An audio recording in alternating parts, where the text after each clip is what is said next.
Good afternoon, I'm Dominique Giroux. And I'm Moline. And we're bringing you the 6th legislative update of the Wyoming legislative session. We passed the halfway mark of the session this last week, and there was a lot of discussion on crossover bills in both the House and the Senate. There's 2 bills we just want to give you brief updates on that Farm Bureau has been following and we've previously discussed.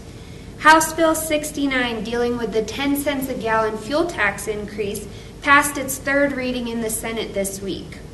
House Bill 85, dealing with municipal jurisdiction, reducing the distance outside city limits that cities would have jurisdiction, was amended and passed out of the Corporations Committee. The bill is now on the Senate General File. We want to urge our members to contact their senators in support of this bill. And once again, that information will be posted at the conclusion of this video. Moving on to Senate File 20, dealing with state land transactions. The bill would give the State Land Board the authority to review all state agency land transactions.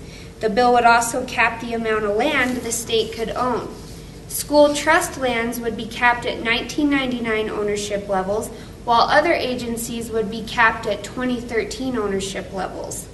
There was an amendment added in the House Ag Committee that added conservation easements to the list of items requiring approval. The bill is now on the general file in the House. Lastly, I want to discuss House Bill 78. It's a bill that deals with the budget process review for the Department of Transportation and the Department of Game and Fish.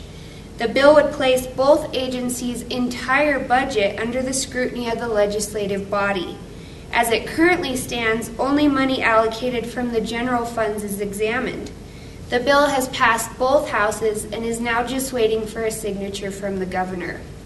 Now I'm going to hand you over to Brett and see what he's been working on this past week and get a short update on what to expect for our legislative meeting next Monday and Tuesday. Brett? Thanks, Dom. A few bills that I'd like to visit with you today that have had action is, the first one is Senate File 66. This bill deals with conservation easements, and it will outline that the state will have more authority over what happens with these easements should they ever be sold, transferred, or ever just done away with. This will allow the state to recoup their investment in the conservation easements.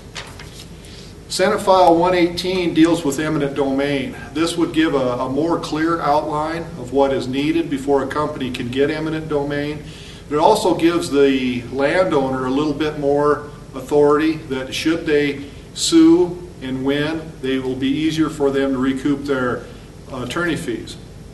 Senate File 143 deals with cruelty to animals. It deals only with pet animals. It does not affect livestock. This closes a loophole that was created a few years ago when we worked on the cruelty for livestock animals. Over on the House side, there's House Bill 109. This deals with the interstate shipment of state-inspected meat. Currently, it's allowed to be done if you meet exactly the federal inspection qualifications. This bill would allocate funding to perform a study on what would it cost the Department of Agriculture to facilitate this happening for Wyoming. Next week, on Monday and Tuesday, we have our annual legislative meeting. Some of the topics we'll be covering is risk in agriculture, animal traceability, livestock theft. We also will have our congressional delegation visiting with us along with the governor.